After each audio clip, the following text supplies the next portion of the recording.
We're so glad you've joined us on the ERLC podcast to explore how the Bible addresses important cultural issues pertaining to life, religious liberty, marriage and family, and human dignity, and how we can walk in wisdom for God's glory and for the flourishing of our neighbors. If you're enjoying this podcast and find it helpful, please leave a review wherever you listen. This will help more people find and benefit from what we're learning together. We are grateful for the time you take to join us for these conversations.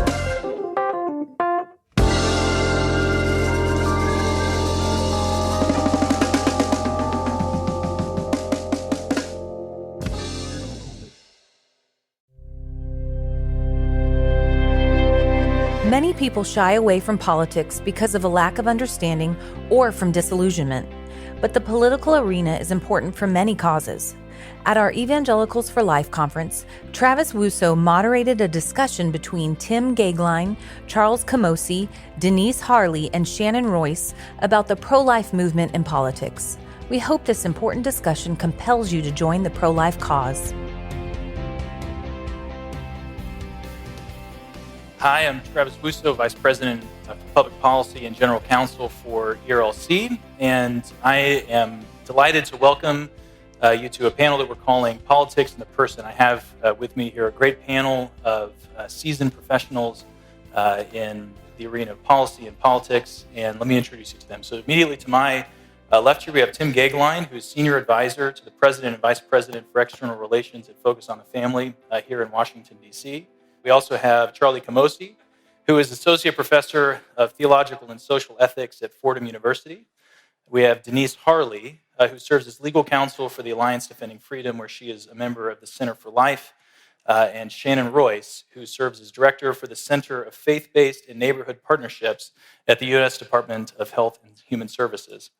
So, Tim, I want to start with you. Sure. What are some of the legislative wins that we saw over the last year? Obviously, it's a tight margin in the Senate, so some of the huge wins, perhaps, that we were looking for and hoping for were somewhat elusive. But talk to us about what we've seen and what happened in 2017. Well, I think that maybe without any peer or equal, the biggest event, such as it is, Travis, was the nomination and confirmation of Neil Gorsuch to replace the late, great Justice Scalia. And in fact, when you say 2017, I think that there really is this sense that in the history of the presidency, and this is a big statement, Democrats, Republicans alike, there has never been a single year, other than the Supreme Court, where any president has had 12 appellate judges nominated and confirmed in a single year. In other words, that is a high water mark. Right. And so I think it's fair to say already that Neil Gorsuch, 12 new appellate judges, right, and numerous district judges, I think, broadly speaking, in the pro-life arena and what that will mean in the short, medium, and long terms is enormous. Right. Charlie, same question for you. What were some of the issues that you were tracking in 2017, and what are some of the things that you were encouraged by last year? Well, I have to say I was really encouraged by a lot of things that happened at the state level, actually, more than the federal level. And I just want to highlight Ohio as a tremendous example of some wonderful things that happened in 2017 at the state level. Ohio banned abortion after 20 weeks. Ohio banned abortion in the case where there was a Down syndrome finding. And I think just last week I saw that their Senate passed a bill that will require prenatal children to be buried the same as other kinds of children. So we hope that passes as well. The states are the laboratory. This is where this is coming from. And I think there's a lot to be excited about, frankly, of what's happening in the states. That's great. So Denise, as an attorney, what are, Tim, I hope Tim didn't step on too much what you were going to say about the judiciary. But in terms of 2017 and what, obviously we talked already about some of the judicial appointments, but in terms of the cases that are working their way up, obviously you guys have a big case coming up earlier this year. But talk to us a little bit about what you saw last year in the judiciary. Yeah, Charlie's absolutely right about some of the legislation coming down the pipeline, sort of the next generation of abortion bills, putting the press on the right that was created in Roe v. Wade. But one area that's really important in pro-life in the courts is speech. We in pro-life advocacy, we stand on not only the gospel, but also on the First Amendment. And it's not just our free exercise to practice our religion privately, it's also our right to speak a message. And, I love that the March for Life's theme this year is Love Saves Lives, because we are speaking a message of love and truth and hope and life. And that requires us to be able to freely talk about what we know, what God has shown us, and to share in the conversations on a one-on-one level. And the First Amendment protects that. So from everything from sidewalk counselors to the upcoming Supreme Court case trying to restrict the speech of pro-life pregnancy care centers, speech is a battleground, but we are on the right side of that. So Shannon, you're over at HHS, a true bright spot in this administration when it comes to the protection of life and protection of conscience. I mean, it's no exaggeration to say that you guys have just had a monster year over at HHS. So please take all the time that you need, but talk to us about some of the things that you guys were working on last year and hit some of the highlights for us. Sure, absolutely. Thank you. I think three things that were really exciting from last year. One of the axioms of politics is that personnel is policy. And we have such an amazing team at HHS that is absolutely a pro-life team across the spectrum. And that is playing out in many ways. So this morning, you heard about the new division in OCR for conscience and religious freedom. That's huge. What that will mean is that practitioners will not be compelled to have to choose between their conscience and their livelihood. And no one in America should have to choose between their religious expression, their conscience, and their livelihood. So that's huge. Another thing that happened that went under the radar, I think, for our friends to some extent, but the opposition really threw fits about it, so you know it was a big deal, is that in our strategic plan, we actually affirmed life from conception to natural death. And that, too, is very significant. So I think you will see exciting things in the coming days, and that's all that I can say right now, but good stuff is coming. The whole Administrative Procedures Act. Denise, I want to ask you, one of the things that Shannon didn't mention is the new rules around the contraceptive mandate. Obviously, ADF and a number of other of our partner organizations have been representing churches and organizations whose rights were trampled by the previous administration's contraceptive mandate. Talk to us a little bit about those rules and unpack that development for us. Sure. So with the rules under the prior administration, ADF submitted comments as to all of the proposed rules, sort of expressing concerns about the constitutional violation and the issues for freedom of conscience, and have been involved in litigation and now are hoping to come to a resolution with the new administration to make sure that those rules are not enforced. So essentially before, there was no conscience exemption. All employers were required to provide abortifacients, birth control for their employees. Now, there is a new rule in HHS that we're very excited about at ADF, and that does protect the conscience of any employers who have religious or moral objections to providing abortifacients. They may opt out. Some states have sued over that. Some of the states that we would expect would not be in favor of such a rule.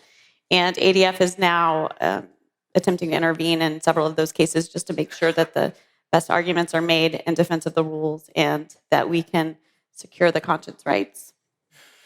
Charlie, I want to ask you a little bit about bipartisanship. You're a registered independent. You work with Democrats for Life. And over the last year, and you might have to take the discussion to the state level, things have been pretty tense in D.C. over the last year. But talk to us a little bit about what are some of the things that you're working on in order to promote a culture of life and the value for life within both parties.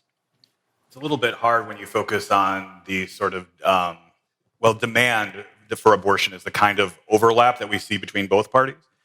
And so as a board member of Democrats for Life, I can report that we're working very hard to try to work with multiple groups to try to reduce the demand for abortion. And two things we have on our radar going forward in 2018 are perinatal hospice is the first one. So as you may aware, a lot of the abortions that are procured as a result of incompatibility with life, a really horrible phrase, can be mitigated in some ways if there's perinatal hospice available afterwards. But there's not a lot of, frankly, knowledge about this. The centers that provide it are few and far between. It needs resources, frankly, to take off. And so we're trying to work in that aspect as well. A second one might be paid family leave. So this is something that I think, depending on your views on abortion in terms of the supply side, we can disagree about that. Many of us can.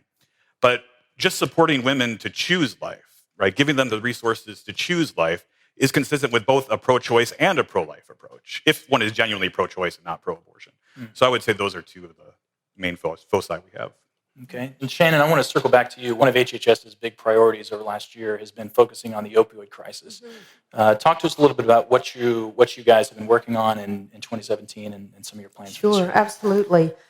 We take a very broad view, as I mentioned, of being pro-life. It goes from conception to natural death, and that means that every step along the way, we want to honor human dignity. So those who are struggling with opioid addiction, and we do see that across our nation, for the first time, we see a reduction in life expectancy because of the opioid crisis. So we have done a whole series of webinars at the Center for Faith-Based and Neighborhood Partnerships just to equip the church and engage the church in that ministry. In your gift bag, forgive the promo, but in your bag, there's a card that gives our phone number and our website and our Twitter page. We would really love for you to look at the webinars we've done on opioids. We're also doing a Wednesday webinar series once a month over this next 9 months, specifically on how the church can engage to minister to those dealing with opioid use disorder. So shifting gears and looking ahead to 2018, Tim, talk to us a little bit about what Focus is working on and what your priorities are for 2018. You bet. May I say, and I say this with a genuine sense of humility, one of the most remarkable developments in the pro-life movement is the development of the ultrasound machine. It is really the most remarkable and economically efficient tool in our toolbox, right? It is incredible that when you go to have your early pregnancy exams and you sort of stand back and you're looking at this remarkable photograph. And I have to say that as we head into this new year, Focus on the Family has a program called Option Ultrasound. And it's really an extraordinary program. We either purchased outright or we give a sizable grant for the purchase of an ultrasound machine. And we at Focus care about real metrics. By God's grace alone, we are now over having saved 400,000 babies as a result of this single program at Focus on the Family. And may I say, it actually couples itself with every single comment that has been made on this panel. Not consecutively, but this Friday will be my 30th pro-life march. And the reason I say that is that the Focus on the Family office is very close to the march route. And every single year, when I look out that window before I go to join the march, something remarkable happens, which is to say the pro-life forces get younger and younger and younger. In fact, the demographic is now extraordinary. Literally, once a year, hundreds of thousands, maybe millions over time, right, have gotten onto buses at odd hours, taken the Excella, taken the train, come by, plane, motor coach, car, golf cart, and they come here sometimes in the most ridiculously frigid weather, right? Yeah. And by the way, when you live and work in Washington, protests are a dime a dozen, all right? This is the only protest deeply rooted categorically in pro-life conscience. And I'm an unbridled, irredeemable optimist. We are winning. Yeah. It is, Travis, it is now fashionable. It's fashionable to be pro-life. For many years, for those of us who have been in the pro-life trenches, we remember when it was bad manners in public, right? Even to whisper that you were pro-life. But you go to college campuses, you go to places where the millennials, and I'm the father of two of them, and younger, and I'm just telling you, this is a generation that loves human life. It's impatient for all the right things. And I have a feeling that as this 46th year from Roe steps off, we are stepping closer and closer to the day where Providence will clear his throat. Yeah. And Roe will be tossed on the ash heap of history. Yeah. Amen. Charlie, I want to pick up on some of the demographic elements that Tim was talking about. As you're looking out over the next year, obviously there's a big dimension of what we're trying to do that isn't political or even judicial, but is cultural. How are you thinking about this issue? You're an educator. You have a lot of intersection points with college students. So how do you think about the task of furthering the pro-life movement culturally? So thank you for saying that. I think I totally agree with you. I would offer one caveat, though, which is at least from my experience with my students, they're very sympathetic. Even my very liberal New York City students are very sympathetic, but they're allergic to right-left politics that currently dominates our politicized environment. And so when you talk about culture being downstream, politics being downstream from culture, I really think, especially as Christians, we maybe need to take a political bath and sort of cleanse ourselves of maybe over the last couple of years of what we've accrued, and get back to the basics of what brings us to being pro-life at all. Because those things I found are what are most attractive to my students and to the people I meet in my talks around the country. Let the little children come to me. Don't ever stop them. You without sin cast the first stone. These are the kinds of basic founding building blocks of being pro-life that I think are so attractive. In my opinion, when we move to the political right-left stuff that, again, has tended to dominate, at least in my experience, I tend to lose my students. I tend to lose the young people that I'm trying to help see the gospel of life. Mm-hmm. And so as you're in those conversations, apart from the left-right kind of discussion, what are the kinds of arguments or intersection points that allow you to push past partisan politics and into the real underlying discussion? Well, I think a general sense of, and it's been articulated many times better than me at this conference already, especially by Dr. Moore, a sense of those who are invisible, those who can't speak for themselves, those least among us, as Christ talked about. My students are very receptive to that, even if they're a little bit sketchy about what it means to be pro-life or abortion. Once you frame the issue of that way, well, who's invisible? Who's thrown away? Who's most inconvenient? And if you start talking about the refugee, you start talking about the sick, and then you start talking about the prenatal child or a person at risk for euthanasia, these kinds of approaches, at least again in my experience, I don't want to speak for anybody else, are resonant, deeply resonant. Denise, as ADF is looking to 2018, mentioned before, you guys have a significant case coming up in March. So I'd like you to talk about that case specifically, but talk to us a little bit about some of your policy priorities as well. Sure, yeah.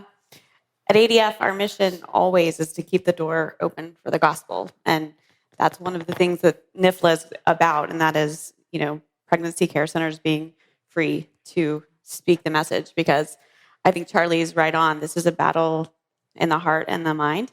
It's not just on the legislative floor. We win this by cultivating a culture of life and explaining to people what human dignity means, and that everyone is made in the image of God, and how will they believe if they had not heard. So I think always our view is, how do we keep the door open for the gospel? I think some of our other legislative priorities tie in with what Tim mentioned, and that is that science and technology are on our side. We are not losing ground. I think Tim's optimism is well-founded. And the more we learn about, my baby is jumping right now. I'm very excited for this conversation. The more we learn about fetal pain and just the development of babies in the womb, I think the more we are able to have a very compelling message. Everyone knows what's going on inside an expectant mother. And when we know that the heartbeat starts at 5 weeks, and the things we can show on the ultrasound now, the 4D ultrasounds, and when we're able to provide those resources for free for low-income women who have no hope and maybe have never had the gospel shared with them before, we have God on our side, and He created science, and He is equipping us with tools now that make for very common sense legislation. And the states are doing great work, and ADF stands ready and eager to defend those laws. May I pick up on that please. For a moment? First, I completely agree with that. Shortly, this audience, if they haven't already, is going to hear from the great James Lankford, who is a remarkable U.S. Senator, and his trajectory is sky high for everything that we believe about human life. And he is directly in the line of the great Abraham Lincoln, who famously said about slavery when he was asked, what's wrong with slavery, essentially. And he said two things to this point. He said it's unjust and it's bad policy. That's abortion. It's unjust and it's bad policy. And whether my favorite New York pro-life Democrat, right? I mean, we have to remind ourselves that Lincoln never won New York. Abraham Lincoln never won New York City, right? There's hope, and my strong sense, to my friend's point, is that this rising generation of young people, right and left, aided by technology, 2 and 3 clicks of a mouse, you look at it and you say, it's a baby, it's nothing else. Right. And my sense is that this generation and the one after it has a remarkable sense of justice, and they're fairly practical. They've determined it's bad policy. So I think that in the public square, where variously we all work, whether it's the classroom, the executive agencies, the great legal institutions, I believe that the trajectory is going in the right direction, because generationally we have members of Congress, and we have a remarkable rising generation that is increasingly making up its mind about a very big thing. Right. So, Shannon, I want to ask you this question. I want all of us to have a chance to reflect on it. Your day job is figuring out how to connect with churches and communities and get them involved and engaged in your work and in your agenda.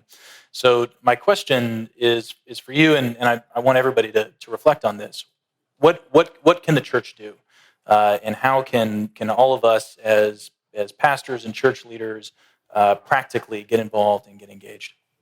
I would really encourage you this year. I'm a goal setter for every new year. I hate resolutions, but I do set goals, and I actually pursue those goals. So my challenge to you this year is that you ask the Lord to show you one thing you can do consistently that is pro-life. Be involved in your local pregnancy care center. Donate to your pregnancy care center. Start a recovery group at your church for those struggling with opioids or alcohol or other addictive kinds of struggles. Take a friend who has a serious mental illness out for coffee. That's one of the other major priorities at Health and Human Services, is to look at the humanity of those living with serious mental illness, and they're all around us in this room. The statistics would say 25% of the people in this room are touched by serious mental illness. That's pretty amazing to consider. So look and ask the Lord to show you what pro-life step you are to take this year in any of those areas that affirms the dignity of those experiencing different things. Wow, no doubt. Denise?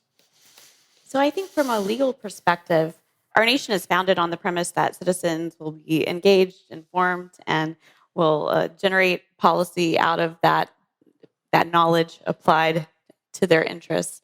And that's very overwhelming because we're flooded with political news. There's so much going on all the time. And we don't really love political conversations with people we disagree with, but we need to be able to talk with our neighbors. And so I would say, maybe with the Supreme Court case coming up or maybe some local state law that's being considered in your legislature, take some time and equip yourself with the knowledge of what that law is about, find out more about it so that you are prepared to make a defense for why you stand for some of these laws and, think about how that fits with your bigger worldview and our belief in the Lord. And that will be a door for the gospel and hopefully an opportunity to do something in a conversation with your neighbor or your colleague and to feel a bit more engaged with what is going on in the court systems and in the legislatures right now. Charlie? So in graduate school, we had a lot of fun arguments. And one of the arguments we used to have was I would do my pro-life thing where I said we need to give prenatal children equal protection of the law. And some of my Howard Wussow friends would say, how about we Christians just stop having abortions first before we do this? And I think that's really, I still think we need to do both. But if we're talking about what the church can do beyond what we're all doing here already, Dr. Moore gave us some very interesting insights this morning, I think, about what Christians often say to themselves and say, I'm the exception or we're the exception. If you just talk to people who provide abortions, they will say, I don't know how true it is, but they'll say a lot of the people coming through our doors are pro-life or explicitly Christian or even hardcore Christian. So maybe one thing we can do in addition to what we're doing already is think about our own communities. Like how welcoming to life are we in our own communities? Who is at risk for abortion in our own communities? And reach out to them as well. Wow, that's a good challenge. Tim? Yeah, I echo that. I think our call in the pro-life movement is to go tell a new generation. At the height of totalitarian communism, the great writer George Orwell, right? He said the first duty of an intelligent person is to restate the obvious. And we have now, variously 3 to 4 generations who have been directly or indirectly touched by abortion. That's big. And so we have to assume that millions and millions of our countrymen and women have been negatively impacted by abortion. Yeah. And so I think tenderly, gently, with great diplomacy, nuance, in the loving form of Jesus Christ, no knuckles in the chest, right? We have to be able to have a cup of coffee. Mm-hmm. We have to be able, perhaps, to go to unconventional places. Yeah. And as we're sharing the good news, celebrate the beauty and the miracle of life. And I think that, to the points that have been made, if we don't cement ourselves into some ideological barrier, right? And we do not preoccupy ourselves with the building of more walls, I think we will be very pleased by the bridges that we build. Mm-hmm. And I think that in this generation of young people, we will find a lot of currency for the pro-life movement. And frankly, I think that we're going to see hundreds and hundreds and hundreds of thousands of people in the streets tomorrow. Wow, may it be so. Please join me in thanking our panel.